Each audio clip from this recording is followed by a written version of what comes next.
ഇപ്പോഴീ പോലീസിലുണ്ടായ ഈ മൂല്യച്യുതിയുടെയും തകർച്ചയുടെയും യഥാർത്ഥ കാരണം അങ്ങയുടെ അഭിപ്രായത്തോടെ ഞാൻ യോജിക്കുകയാണ്. നമ്മുടെ രാഷ്ട്രീയത്തിലുണ്ടായ മൂല്യത്തകർച്ച തന്നെയാണ്. സത്യസന്ധരായ രാഷ്ട്രീയ നേതാക്കന്മാരില്ലാതായിരിക്കുന്നു, അല്ലെങ്കിൽ അവർക്ക് വംശനാശം വന്നിരിക്കുന്നു. ഇല്ലാതായി എന്നൊരിക്കലും പറയാൻ പറ്റില്ല, വംശനാശം വന്നിരിക്കുന്നു. അഴിമതിക്കാരായ ആളുകൾ കൂടുതൽ സ്വാധീനം ചെലുത്തുന്നു. അവരെ അനുസരിക്കുന്ന തരത്തിൽ പോലീസ് സേനയിലെ ഉന്നത ഉദ്യോഗസ്ഥന്മാർക്ക് ജോലി ചെയ്യേണ്ടി വരുന്നു. അതിൻ്റെ റിഫ്ലക്ഷൻ താഴേക്ക് വരുന്നു എന്നുള്ളതാണ്. അപ്പോൾ അത് വളരെ ഗൗരവമായി സമൂഹം പരിഗണിക്കേണ്ട ഒരു വിഷയം തന്നെയാണ്. പോലീസിനെ ഒന്ന് ശുദ്ധീകരിക്കാൻ, അല്ലെങ്കിൽ പോലീസ് സേനയെ നവീകരിക്കാൻ ജനങ്ങളുടെ ഇറങ്ങി തിരിച്ചു കഴിയുമ്പോൾ തീർച്ചയായിട്ടും ധീരന്മാരായ പോലീസ് ഓഫീസർമാരെ ഒപ്പം ജനങ്ങൾ നിന്നാൽ തീർച്ചയായിട്ടും അതിനകത്ത് കുറച്ചെങ്കിലും ഒരു മാനസികമായ ബലമെങ്കിലും മിനിമം നമ്മുടെ പോലീസ് ഉദ്യോഗസ്ഥന്മാർക്ക് കിട്ടുമെന്നാണ് എനിക്ക് തോന്നിയിട്ടുള്ളത്. സാറിൻ്റെ ചോദിക്കാനുള്ള മറ്റൊരു ചോദ്യം, സാറിൻ്റെ കാലഘട്ടത്തിലൊക്കെ ഉണ്ടായിരിക്കും ഒരു പക്ഷേ, ഭീകരമാണ് സൈബർ കുറ്റകൃത്യങ്ങൾ. സൈബർ കുറ്റകൃത്യങ്ങൾ വളരെ ഒരുപാട് വർദ്ധിച്ചു വരികയാണ്. ഒരുപാട് കാര്യങ്ങൾ നമ്മുടെ സൈബർ സെല്ലുണ്ട്, കുറേ കാര്യങ്ങൾ സൈബർ സെല്ല് പരിഹരിക്കുന്നുണ്ട്.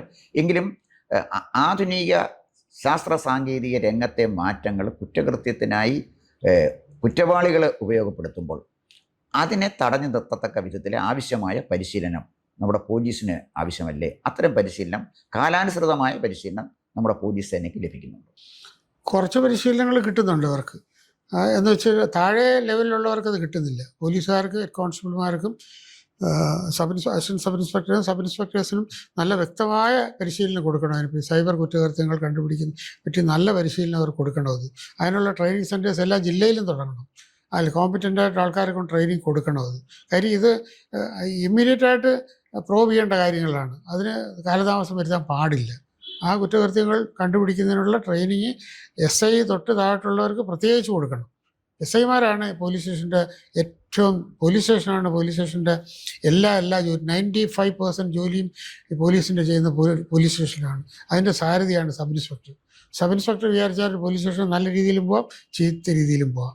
അപ്പോൾ സബ് ഇൻസ്പെക്ടേഴ്സിന് സ്റ്റേഷൻ ഹൗസ് ഓഫീസേഴ്സ് നല്ലവരാവണമെങ്കിൽ അതിൻ്റെ മുകളിലുള്ള ഉദ്യോഗസ്ഥന്മാർ അതനുസരിച്ച് അവർ ഗൈഡ് ചെയ്യണം, അതിന് നിയന്ത്രിക്കുകയും വേണം. തെറ്റുകളിലോട്ട് പോയാൽ തെറ്റ് ചെയ്യാൻ പാടില്ല എന്ന് തന്നെ നിയന്ത്രിക്കണം. അതിനുള്ള കഴിവും ശേഷിയും സീനിയർ ഓഫീസേഴ്സിന് ഉണ്ടാവണം. സീനിയർ ഓഫീസേഴ്സ് വിചാരിച്ചാൽ മാത്രമേ പറ്റൂ. ഈ പറയുന്ന കണക്ക് എല്ലാവരും മോശക്കാരൊന്നുമില്ല. 80% പോലീസുകാരും നല്ലവരാണ്, നല്ല കഴിവുള്ളവരാണ്, ശരി ചെയ്യണമെന്ന് ആഗ്രഹമുള്ളവരാണ്. പക്ഷേ അവർക്കത് പറ്റുന്നില്ല, അവർ കഴിയുന്നില്ല. അതിനുള്ള തൻ്റെ ഇടം ഒറ്റയ്ക്കെടുത്താൽ പറ്റത്തില്ല. അതിനുള്ള തൻ്റെ ഇടം അവരെടുക്കുന്നില്ല. എന്തോ എനിക്കറിയില്ല എൻ്റെ കാര്യം എന്താ, പേടിച്ചിട്ടായിരിക്കും. എന്തിനാ ഞാൻ ഇത് ചെയ്യുന്നത്, എനിക്കെന്താ വേണ്ടേ, ആർക്കും വേണ്ടേ, എനിക്കെന്താ. പക്ഷെ സമൂഹം അത് കണ്ണടച്ചിരിക്കുന്നതാണ് എനിക്ക് തോന്നുന്നത്. ഭൂരിപക്ഷമുള്ള ആൾക്കാരുടെ ഇഷ്ടപ്രകാരം തെറ്റുകൾ ചെയ്യാൻ നിർബന്ധിക്കപ്പെടുമ്പോൾ ആ 20% ഇഷ്ടത്തിന് അനുസരിച്ച് പോലീസ് സ്റ്റേഷനിലെ തീരുമാനങ്ങളുടെ തെറ്റ് വരാൻ പാടില്ല. 80% ആ തെറ്റ് ചെയ്യുന്നതിനോട് എതിരുള്ളവരാണ് ഈ പോലീസ് ഉദ്യോഗസ്ഥന്മാരിൽ എനിക്ക് കിട്ടിയ ഫീഡ്ബാക്കാണ്. അവരൊറ്റയ്ക്ക് അതിനെ എതിർത്ത് ചെയ്യാൻ നടക്കത്തില്ല എന്ന് മാത്രമല്ല, അവർ വിക്ടിമൈസപ്പെടും. അതുകൊണ്ടാണ് അവർ ചെയ്യാത്തതെന്ന് പറയുന്നത്. സാറ് ഞാൻ യോജിക്കുന്നു. സാറ് പറഞ്ഞ പോലെ ഇപ്പം നല്ല പോലീസ് ഓഫീസേഴ്സ് ഉണ്ട്. ഇപ്പം ഞാൻ ബോസ്തിയായിട്ട് പറയല്ല, കൃഷ്ണോദര സാർ ഇവിടെ നിന്ന് സുഖമായിട്ട് തിരഞ്ഞെടുപ്പിൽ ജയിക്കാൻ പറ്റും. കാരണം സാറിനെ ആളുകൾക്ക് ഇഷ്ടമാണ്. എന്തുകൊണ്ടാണെന്ന് ചോദിച്ചാൽ സാർ സത്യസന്ധമായിട്ട് നിർഭയമായിട്ട് പ്രവർത്തിച്ചുകൊണ്ടാണ്. പല ഓഫീസർമാർക്കും അത് അവകാശപ്പെടാൻ പറ്റും എന്ന് എനിക്ക് തോന്നുന്നില്ല. കാരണം ഞാനൊരു സാമൂഹ്യ പ്രവർത്തകനും രാഷ്ട്രീയ പ്രവർത്തകനും കൂടിയായിരുന്നു. അപ്പോൾ പോലീസിനെ എങ്ങനെയാണ് ജനങ്ങൾ വിലയിരുത്തുന്നത് എന്ന് പലപ്പോഴും ഒരുപക്ഷെ സാറിനേക്കാൾ കൂടുതൽ അറിയാൻ എനിക്ക് കഴിയും. കാരണം സാറിന് ഒരു ഡിസ്റ്റൻസിൽ നിന്ന് അപ്പുറമുള്ള ആളുകളെ നമുക്ക് ഫീഡ്ബാക്കേ സാറിന് കിട്ടുകയുള്ളൂ. പോലീസ് ഓഫീസർ എന്നുള്ള നിലയിൽ അത് കിട്ടും, അത് വേറൊരു കാര്യം. പക്ഷേ ഇവിടെ ഉള്ളൊരു ചെറിയ പ്രശ്നം എന്താണെന്ന് ചോദിച്ചു കഴിഞ്ഞാൽ, ജനങ്ങൾ കൃത്യമായിട്ട് പോലീസ് ഉദ്യോഗസ്ഥന്മാരെ വിലയിരുത്തുന്നുണ്ട്. ഈ വിലയിരുത്തലിൻ്റെ ഫലം അവരറിയുന്നത് ഒരുപക്ഷെ അവർ റിട്ടയർ ചെയ്തതിന് ശേഷമായിരിക്കും. വളരെ ക്രൂരമായി ജനങ്ങളോട് പെരുമാറുന്ന, വളരെ അവമതിപ്പോടുകൂടി ജനങ്ങളോട് പെരുമാറുന്ന പല ഓഫീസർമാരുമുണ്ട്. ചുരുക്കമാണ്, പക്ഷെ ചുരുക്കമാണെങ്കിലും നമ്മുടെ സേനയിലുണ്ട്. പക്ഷേ അവരിൽ പലരും ഞാൻ കണ്ടിട്ടുള്ളതാണ്, ഞാൻ മനസ്സിലാക്കിയിട്ടുള്ളതാണ്. അവരുടെയൊക്കെ ചില റിട്ടയർമെൻറ്റ് ജീവിതം, അവർ റിട്ടയർ ചെയ്ത് കഴിയുമ്പോൾ പൊതുസമൂഹം അവരെ എങ്ങനെ വിലയിരുത്തുന്നു, എങ്ങനെ കാണുന്നു, അത് വലിയൊരു പ്രശ്നമാണ്. ഒരു സമൂഹം ഔട്ട്കാസ്റ്റ് ചെയ്താൽ ഏത് ഉന്നതനായാലും ശരി, ആ സമൂഹത്തിൽ ജീവിക്കുമ്പോൾ ബുദ്ധിമുട്ട് വരും. ഒരു സമൂഹം ഔട്ട്കാസ്റ്റ് ചെയ്യുന്ന ഒരാൾ, അത് പക്ഷേ നമ്മുടെ പോലീസ് ഓഫീസർമാരെ മനസ്സിലാക്കേണ്ടതാണ്, പഠിക്കേണ്ടതാണ്. പക്ഷേ മറ്റൊരു കാര്യം എനിക്ക് സാറിന് ചോദിക്കാനുള്ളത്, പോലീസ് ഓഫീസർമാർക്ക് നിർഭയമായിട്ടും നിഷ്പക്ഷമായിട്ടും ജോലി ചെയ്യാൻ പലപ്പോഴെങ്കിലും ഈ മനുഷ്യാവകാശ കമ്മീഷൻ്റെ അനാവശ്യമായ ഇടപെടലുകൾ വഴിയൊരുക്കിയിട്ടുണ്ടെന്ന് എനിക്ക് തോന്നുന്നു. മനുഷ്യൻ്റെ അവകാശങ്ങൾ അവകാശ കമ്മീഷൻ സംരക്ഷിക്കണം. പക്ഷേ മൃഗങ്ങളുടെ അവകാശം സംരക്ഷിക്കാൻ പോകരുത്. അങ്ങനെയാണെങ്കിൽ നമ്മുടെ പോലീസ് സേനയ്ക്ക് പ്രവർത്തിക്കാൻ കഴിയില്ല. സാറിനോടൊരു ചെറിയ ഉദാഹരണം പറയാം. പോലീസ് എപ്പോഴും പെരുമാറുന്നതും ഇടപെടുന്നതും ഭൂരിപക്ഷം ആളുകളും ക്രിമിനൽസാണ്. അതാണ് ജനങ്ങളുടെ ജീവനും സ്വത്തിനും ഉറപ്പ് കൊടുക്കേണ്ട ചുമതല പോലീസിനുണ്ട്. പക്ഷേ പോലീസ് പലപ്പോഴും ഇടപെടേണ്ടി വരുന്നത് ക്രിമിനൽസുമായിട്ടാണ്. ഇവിടെ പാലക്കാട് ഷീല വധക്കേസ് സാറിന് അറിയാവുന്ന ഒരു കാര്യമാണ്. അപ്പോൾ കൊടും ക്രിമിനലായ ഒരുത്തൻ അവൻ ആഹാരം കൊടുത്തൊരു സ്ത്രീയെ കൊന്നിട്ട് അവരുടെ ആഭരണങ്ങൾ കാതറത്ത് കൊണ്ടുപോയൊരു കൊടും ക്രിമിനൽ. അവനെ ചോദ്യം ചെയ്തപ്പോൾ അവനോട് ചോദ്യം ചോദിക്കാൻ അവന് റോസാപ്പൂ കൊടുത്ത് ചോദിച്ചാൽ അവൻ പറയില്ല. അല്ലെങ്കിൽ നല്ല മട്ടൺ ഫ്രൈയോ ചിക്കൻ റോസ്റ്റോ കൊടുത്ത് ചോദിച്ചാലും അവൻ പറയില്ല. അവനെക്കൊണ്ട് ചോദ്യം ചോദിച്ച കൂട്ടത്തിൽ അടിച്ചു അവൻ മരിച്ചുപോയി. പക്ഷേ ഒരു കൊടും ക്രിമിനലിനെ അതിൻ്റെ കൊലപാതകം എന്നുള്ള നിലയിൽ ഓക്കെ, അത് മോശമാണ്. പക്ഷേ അത്തരം ഒരു ക്രിമിനലിനെ ഒരു പോലീസ് ഓഫീസറുടെയോ അല്ലെങ്കിൽ ഒരു ഗ്രൂപ്പ് പോലീസ് ഓഫീസറുടെയോ തെറ്റുകൾ കൊണ്ട് മരിച്ചുപോയി എന്ന് വിചാരിക്കുക. പക്ഷേ അതോടുകൂടി ഈ ചത്ത ക്രിമിനൽ ഒരു മഹാനായിട്ട് മാറുന്നു. അവനുവേണ്ടി 100,000 അന്വേഷണ കമ്മീഷൻ വരുന്നു. അതിൻ്റെ പേരിൽ ബഹളങ്ങൾ ഉണ്ടാകുന്നു. അപ്പോൾ ശരിക്കും പറഞ്ഞാൽ ഒരു ക്രിമിനലിനെ പോലും പോലീസിന് കൈകാര്യം ചെയ്യാൻ തടസ്സമായി വരുന്നത് മാന്യമായി ലോ ഒബേയിങ് സിറ്റിസൺസിനെ വളരെ മാന്യമായി തന്നെ പോലീസ് സ്വീകരിക്കേണ്ടതാണ്. ആ കാര്യത്തിൽ ഒരു തർക്കമുള്ള കാര്യമല്ല. പക്ഷേ കൊടും ക്രിമിനലിനോടും പോലീസ് ഓഫീസർമാർക്ക് തന്നെ പെരുമാറേണ്ടി വരും. അപ്പോൾ പോലീസ് ഓഫീസർമാരുടെ ഒരു ബുദ്ധിമുട്ടെന്ന് പറഞ്ഞാൽ വളരെ അന്തസ്സുള്ള ആളുകളുമായിട്ടും ഇടപഴകേണ്ടി വരും, ക്രിമിനൽസുമായിട്ട് ഇടപഴകേണ്ടി വരും. കൊടും ക്രിമിനലുകളുമായിട്ട് ഇടപഴകുമ്പോൾ പോലീസ് ഓഫീസർമാർക്ക് ചിലപ്പം അത്യാവശ്യം അവരെ കൈകാര്യം ചെയ്യേണ്ട പോലെ കൈകാര്യം ചെയ്യേണ്ടി വരും. അവർക്ക് മനുഷ്യാവകാശ കമ്മീഷനുണ്ട്, അവരുടെ മനുഷ്യാവകാശം സംരക്ഷിക്കപ്പെടുന്നു. ഇത്തരം മനുഷ്യാവകാശ കമ്മീഷൻ ഒരു കേസിൻ്റെ മെറിറ്റ് നോക്കാതെ ഇത്തരം കാര്യങ്ങളിൽ ഇടപെടുന്നത് പോലീസ് സേനയുടെ പ്രവർത്തനങ്ങൾക്ക് പ്രതികൂലമായി ബാധിച്ചിട്ടുണ്ട് എന്ന് സാറിന് തോന്നിയിട്ടുണ്ടോ? മനുഷ്യാവകാശ കമ്മീഷൻ നിയമപരമായി ഉണ്ടാക്കിയ ഒരു ബോഡിയാണ്. അവരത് കാത്തു സൂക്ഷിക്കാൻ ബാധ്യസ്ഥരാണ്. തിയററ്റിക്കലായിട്ട് അവർ പറയുന്നത് ശരിയാണ്, പക്ഷെ പ്രാക്ടിക്കലായിട്ട് പലപ്പോഴും നടക്കാറില്ല. പ്രാക്ടിക്കലായിട്ട് അതിലെല്ലാത്തിലും ഇടപെടാൻ അല്പം കണ്ണടക്കേണ്ടി വരും. ഹാർഡ് ക്രിമിനൽസിനെയൊക്കെ അവരെ കൊണ്ട് സത്യം പറയിപ്പിക്കുക എന്ന് പറഞ്ഞാൽ അവരെ അടിക്കണമെന്നോ പിടിക്കണമെന്നൊന്നും അല്ല ഞാൻ പറയുന്നതിൻ്റെ അർത്ഥം. പക്ഷെ അല്പം ബുദ്ധിമുട്ടിയാലേ അവരെ കൊണ്ട് സത്യം പറയിപ്പിക്കാൻ പറ്റുള്ളൂ. അതിനൊക്കെ സമൂഹവും മനുഷ്യാവകാശ കമ്മീഷൻ കോടതിയൊക്കെ ഒരു ചെറിയ കണ്ണടപ്പെങ്കിലും തന്നില്ലെങ്കിൽ അത് നടക്കത്തില്ല. അത് മനുഷ്യാവകാശ കമ്മീഷൻ പറയുന്നത് തെറ്റാണെന്ന് പറയാൻ കാര്യം നിയമപരമായിട്ടുള്ള കാര്യം. അവരെ ക്രിമിനലെ പിടിച്ചുകൊണ്ടുവന്ന് അടിക്കണമെന്ന് പറയുന്നത് ശരിയല്ല. അതിന് ഇടയ്ക്കുള്ളൊരു അവസ്ഥയുണ്ട്. ബ്രൂട്ടലാവാൻ പാടില്ല ഒരിക്കലും. അവനെ മാനസികമായി ശാരീരികമായി വേദനിപ്പിക്കാനല്ല അവനെ എന്തെങ്കിലും ടോർച്ചർ ചെയ്യുന്നത്. മാനസികമായിട്ട് അവനിൽ നിന്നും സത്യം എലീസുറേറ്റ് ചെയ്യുന്നതിന് വേണ്ടിയിട്ടാണ് എന്തെങ്കിലും ഞങ്ങൾ ചെയ്യുന്നത്. അല്ലാതെ അവനെ ശാരീരികമായിട്ട് വേദനിപ്പിക്കുന്നതിൽ അർത്ഥമില്ല. അത് ക്രൂരതയാണ്. അല്ലാതെ ചെയ്താലേ പറ്റുള്ളൂ, ചെയ്താലേ നടക്കുകയുള്ളൂ. സത്യം തെളിയിക്കാൻ അങ്ങനെ നടക്കുകയുള്ളൂ. പക്ഷെ അത് ഉറക്കെ പറയുന്നത് പാടില്ല എന്നുള്ളതാണ്. ഞാനൊരു ക്രിമിനലാന്ന് പറയാം. അതുപോലെ വലിയ ബ്രൂട്ടൽ കുറ്റകൃത്യങ്ങൾ ചെയ്യുന്നവരോടൊക്കെ താലോലിക്കാനൊക്കെ പാടാണ്. അവരോടൊക്കെ നമ്മുടെ മനസ്സ് തന്നെ തോന്നുന്നു, ഒരു ദേഷ്യം തോന്നും. എന്ന് വെച്ചാൽ അത് അവനെ അടിച്ചു കൊല്ലണമെന്നോ അവനെ ഉപദ്രവിക്കണമെന്നൊന്നും അല്ല. അവനോടൊന്നും വളരെ പാലും പഴമൊക്കെ കൊടുത്ത് അവനെ തീറ്റിപ്പോറ്റണമെന്ന് പറയുന്നത് ശരിയല്ല എന്നാണ് എൻ്റെ അഭിപ്രായം. പോലീസ് സേനയിൽ ഇപ്പോൾ ധാരാളം സ്ത്രീകൾ പുതിയ റിക്രൂട്ടീസായിട്ട് വരുന്നുണ്ട്. അപ്പോൾ പോലീസ് സേനയിൽ ധാരാളം സ്ത്രീകൾ വന്നു കഴിഞ്ഞപ്പോൾ പഴയ പോലെയുള്ള പോലീസ് സ്റ്റേഷൻ്റെ രംഗം മാറി. മറ്റ് പുരുഷന്മാരുടെ ഒരു സാമ്രാജ്യമായിരുന്നു പോലീസ് സ്റ്റേഷൻ. സ്ത്രീകൾ വന്നു കഴിഞ്ഞപ്പോഴത്തേക്ക് പൊതുവേ പോലീസ് സ്റ്റേഷൻ്റെ ഒരു അന്തരീക്ഷമൊക്കെ ഒന്ന് മാറി, കുറച്ചുകൂടെയൊക്കെ ഒന്ന് മയപ്പെട്ടിട്ടുണ്ട്. സ്ത്രീ പോലീസുകാരുടെ സാന്നിധ്യം പോലീസ് സ്റ്റേഷനിൽ ഗുണപരമായ മാറ്റം ഉണ്ടാക്കി എന്ന് പലരും പറഞ്ഞു കേട്ടിട്ടുണ്ട്. സാറിന് അതിനെക്കുറിച്ചുള്ളൊരു അഭിപ്രായം എന്താണ്? വനിതാ പോലീസ് വന്നതിൽ പിന്നെ ഗുണകരമായ മാറ്റം പോലീസ് സ്റ്റേഷൻ ഉണ്ടായെന്നുള്ളത് സത്യമാണ്. കാര്യം അവിടെ മോശപ്പെട്ട പെരുമാറ്റങ്ങളൊക്കെ വളരെ കുറവാണ്. ഞാനൊക്കെ സബ് ഇൻസ്പെക്ടറായിട്ടും സർക്കിൾ ഇൻസ്പെക്ടറായിട്ടും ഇരിക്കുമ്പം വനിതാ പോലീസുകാർ ഹെഡ് ക്വാർട്ടേഴ്സിലാണുള്ളത്. എന്തെങ്കിലും ആവശ്യമുണ്ടെങ്കിൽ വിളിച്ചാൽ അവർ വരുത്തേ ഉള്ളൂ. അന്ന് വളരെ കുറവായിരുന്നു, 10-15 പേരെ മാക്സിമം ഉണ്ട്. ഇപ്പോൾ പോലീസ് സ്റ്റേഷനിലുണ്ട്. ആ പോലീസ് സ്റ്റേഷനിൽ സ്ത്രീകളായ വനിതാ പോലീസുകാർ വന്നതിൽ പിന്നെ അവിടെ ഒരു നല്ല അന്തരീക്ഷമാണുള്ളത്. മോശപ്പെട്ട പെരുമാറ്റങ്ങളില്ല, നല്ല പെരുമാറ്റങ്ങളുണ്ട്. സ്ത്രീകൾക്കൊക്കെ വരുമ്പോൾ ഒരു ഹോംലി ഫീലിംഗ് ഉണ്ട്. ഒരു നല്ല മാറ്റമാണ് അതുണ്ടായിട്ടുള്ളത്. സാർ, അതുപോലെ തന്നെ നമ്മുടെ നീതിന്യായ കോടതികളെ ഈ കുറ്റവാളികളോട് കാണിക്കുന്ന ഒരു മൃദുല സമീപനം കുറ്റകൃത്യങ്ങളുടെ എണ്ണം വർദ്ധിപ്പിക്കുന്നതിന് കാരണമായിട്ടുണ്ട്. അതിൻ്റെ കാര്യം ഞാൻ സാറിൻ്റെ ചോദിച്ച കാര്യം, ഒരു കൊലക്കേസിൽ പ്രതിയാകുന്നു, അവനെ പിടിച്ചുകൊണ്ട് പോകുന്നു. കുറച്ച് കഴിയുമ്പോൾ ജാമ്യത്തിലിറങ്ങി അവൻ വേറൊരു കൊലക്കേസ് ചെയ്യുന്നു. ഇങ്ങനെ 2ഉം 3ഉം 4ഉം കൊലക്കേസിലെ പ്രതികളായ ആളുകളെ പിടിച്ചോണ്ട് പോകുന്നു, ജാമ്യം കിട്ടി. അവനെ ഒരു പക്ഷേ പിടിക്കാൻ പോലീസ് ഓഫീസർമാർക്ക് വലിയ ബുദ്ധിമുട്ടിയായിരിക്കും ഒരു കൊടും ക്രിമിനലിനെ പിടിച്ചുകൊണ്ട് വരുന്നത്. ജാമ്യം കൊടുട്ടി പൊക്കോളാൻ പറയാൻ ഒരു ഉത്തരവിൻ്റെ നിമിഷം മതി. പക്ഷെ ഒരാളെ അറസ്റ്റ് ചെയ്യാൻ അതിനെ പറ്റില്ലല്ലോ.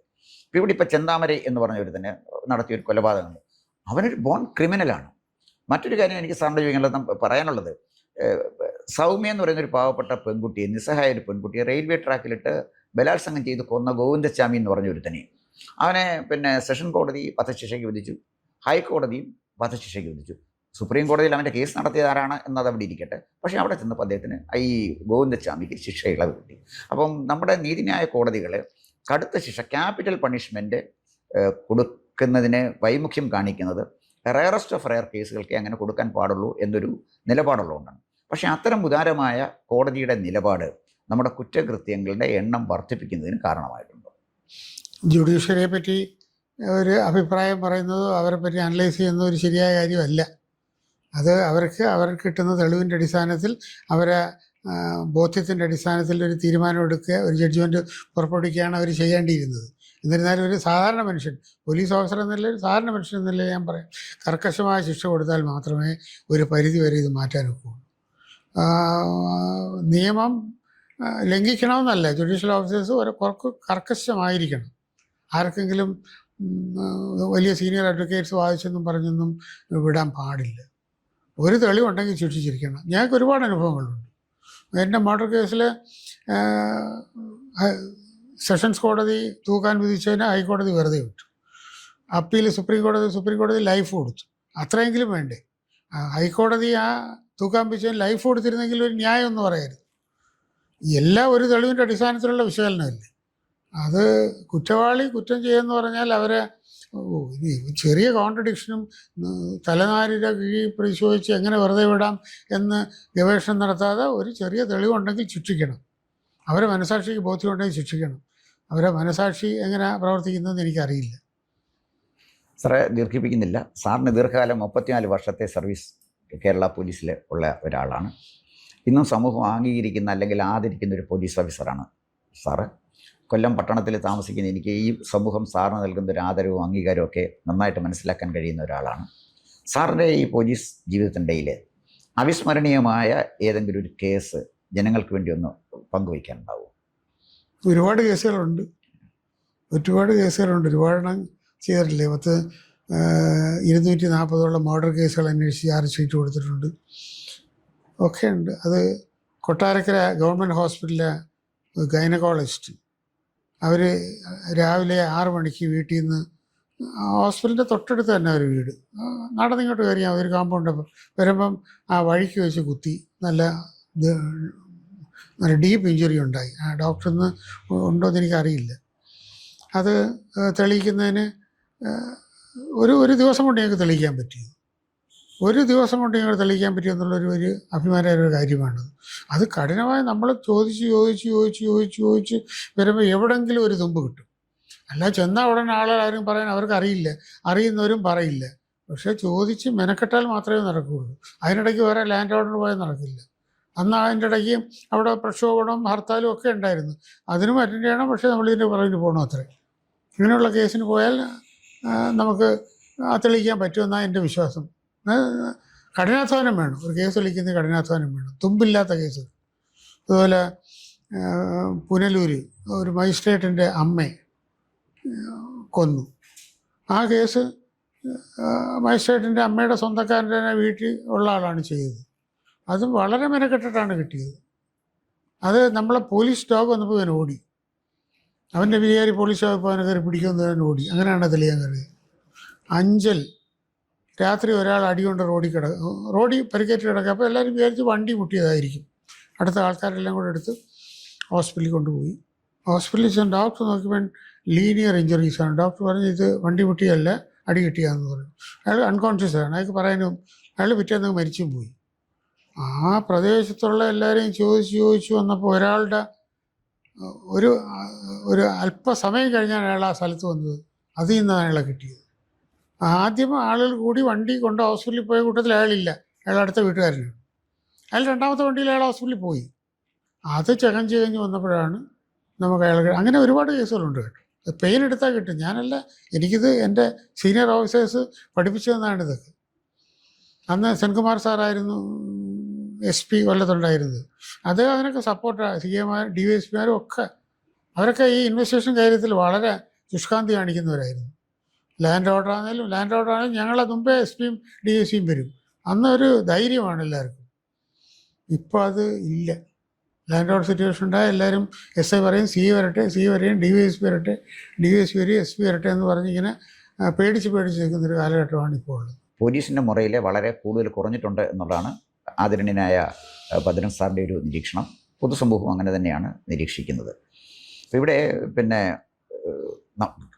പൊതുസമൂഹത്തെ സംബന്ധിച്ചിടത്തോളം നിർഭയമായി നീതി നടത്തുന്ന പോലീസ് ഉദ്യോഗസ്ഥന്മാർക്കൊപ്പം നിൽക്കാനും അവരെ സംരക്ഷിക്കാനും ഉള്ള ചുമതല സത്യത്തിന് പൊതുസമൂഹത്തിനുള്ളതാണ്. അവർക്ക് നേരിടേണ്ടി വരുന്ന ശത്രുക്കൾ വളരെ വലുതാണ്. ക്രിമിനൽസ് അവരുടെ ശത്രുക്കളാണ്. അഴിമതി നടത്തുന്ന രാഷ്ട്രീയക്കാർ അവരുടെ ശത്രുക്കളാണ്. ശുപാർശയുമായി വരുന്ന രാഷ്ട്രീയക്കാർ, പ്രാദേശിക രാഷ്ട്രീയക്കാർ അവരുടെ ശത്രുക്കളാണ്. അത്തരം ഒരു സാഹചര്യത്തിൽ നല്ല പോലീസ് ഓഫീസർമാർക്ക് ആത്മബലം കൊടുക്കേണ്ട ഒരു ചുമതലയാണ് പോലീസിനുള്ളത്. ഞാൻ ദീർഘിപ്പിക്കുന്നില്ല. സാറ് 34 വർഷം കേരള പോലീസിൽ സേവനമനുഷ്ഠിച്ച ഒരാളാണ്. അത് സുദീർഘമായ സേവനം അനുഷ്ഠിച്ചുള്ള ഒരാളാണ്. മോസ്റ്റ് പോപ്പുലർ പോലീസ് ഓഫീസേഴ്സിലെ ഒരാളാണ് സാറ്. സാറിന് ശരിക്കും പറഞ്ഞാൽ എൻ്റെ വ്യക്തിപരമായ അഭിപ്രായം അനുസരിച്ച് സാറിനെ IPS കൊടുത്ത് അദ്ദേഹത്തിൻ്റെ സേവനം അംഗീകരിക്കേണ്ടതായിരുന്നു. എന്തുകൊണ്ടും അതുണ്ടായില്ല. സാറിപ്പോഴേ കൊല്ലത്ത് വിശ്രമ ജീവിതം ആസ്വദിക്കുകയാണ്. വിശ്രമ ജീവിതം ആസ്വദിക്കുന്ന ശരിക്കും ആസ്വദിക്കുകയാണ്. കാരണം ഈ സമൂഹത്തിൻ്റെ ഇഷ്ടവും ആദരവും ബഹുമാനവും ഒക്കെ പിടിച്ചു പറ്റി ഈ സമൂഹത്തിൽ ഒരാളായിട്ടാണ് അദ്ദേഹം ജീവിക്കുന്നത്. അല്ലാതെ റിട്ടയർ ചെയ്തൊരു ഉന്നത പോലീസ് ഉദ്യോഗസ്ഥനായിട്ടല്ല. ഇവിടെ ചുറ്റും നടക്കുന്ന എല്ലാ കാര്യത്തിലും സജീവ സാന്നിധ്യം സാറിൻ്റേതുണ്ട്. വിദ്യാഭ്യാസ രംഗത്ത് ചില സേവനങ്ങൾ അദ്ദേഹം ചെയ്യുന്നുണ്ട്. അപ്പോൾ ഈ പ്രദേശത്ത്, ഈ കൊല്ലത്ത് അദ്ദേഹം താമസിക്കുന്ന പ്രദേശത്ത്, കൊല്ലം കോർപ്പറേഷൻ്റെ പരിധിയിലും ഒരുപാട് നല്ല കാര്യങ്ങൾ ചെയ്യുന്ന ഒരാളാണ് അദ്ദേഹം. അദ്ദേഹത്തിൻ്റെ ഭാര്യ Geetha teacher, doctor Geetha, college അധ്യാപിക ആയിരുന്നു, റിട്ടയർ ചെയ്തു. മകനെ ദീപൻ ഭദ്രൻ, അദ്ദേഹം ഇപ്പം സെൻട്രൽ സർവീസിൽ ജോലി ചെയ്യുകയാണ്. മകള് എൻഡോക്രൈനോളജിസ്റ്റാണ്. ഇപ്പോഴേ എവിടെയാണ് സാർ? ദുബായിൽ. പേരെന്ത്? ഡോക്ടർ കിങ്ങിണി ഭദ്രൻ. ഡോക്ടർ കിങ്ങിണി ഭദ്രന് ആസ്റ്റർ മെഡിസിറ്റിയിൽ പിന്നെ ജോലി ചെയ്യുകയാണ്. എന്തായാലും ശരി, ഈ സമൂഹത്തെ സ്നേഹിച്ച് സമൂഹത്തിൻ്റെ പ്രശ്നങ്ങളിൽ ഇടപെട്ട് സമൂഹത്തിൽ ഒരാളായിട്ട് ജീവിക്കുകയും സത്യസന്ധതയും കൃത്യനിഷ്ഠയും അതുപോലെ തന്നെ ദീനാനുകമ്പയും പുലർത്തിയ ഒരു പോലീസ് ഉദ്യോഗസ്ഥനോടെ ദൈവം കനിഞ്ഞ് അനുഗ്രഹിച്ചൊരു ചിത്രമാണ് ഭദ്രൻ സാറിലൂടെ എനിക്ക് പങ്കുവെക്കാനുള്ളത്. ഒരുപാട് പോലീസ് ഉദ്യോഗസ്ഥന്മാരെ എനിക്കറിയാമെങ്കിലും പലരും നല്ല പോലീസ് ഉദ്യോഗസ്ഥന്മാർ തന്നെയാണ്. ആദ്യം എൻ്റെ മനസ്സിൽ വന്നത് ഭദ്രൻ സാറാണ്. അതുകൊണ്ടാണ് സമകാലിക കേരളത്തിലെ മാറ്റങ്ങളെക്കുറിച്ച് ചർച്ച ചെയ്യാനായിട്ട് അദ്ദേഹത്തിൻ്റെ ഒരു സമയം തേടി ഞങ്ങൾ ഇവിടെ വന്നത്. അദ്ദേഹം ദീർഘമായിട്ട് ഇൻ്റർവ്യൂ ഞങ്ങൾക്ക് തന്നു. വളരെ തിരക്ക് പിടിച്ച സമയത്തിനിടയിലും ജനഭൂമിക്ക് ഇത്തരം ഒരു അഭിമുഖം തന്നതിൽ കൃഷ്ണഭദ്രൻ സാറിനോട് ജനഭൂമി ടീമിന് വേണ്ടി നന്ദി പറയുന്നു. സാർ നന്ദി, നമസ്കാരം. കൂടുതൽ വാർത്തകളും വിശേഷങ്ങളും നേരിട്ട് ലഭിക്കാൻ ജനങ്ങളിൽ നിന്ന് ജനങ്ങളിലേക്ക് ജനഭൂമി ന്യൂസ് സബ്സ്ക്രൈബ് ചെയ്യൂ. ബെൽ ബട്ടൺ അമർത്താനും മറക്കരുത്.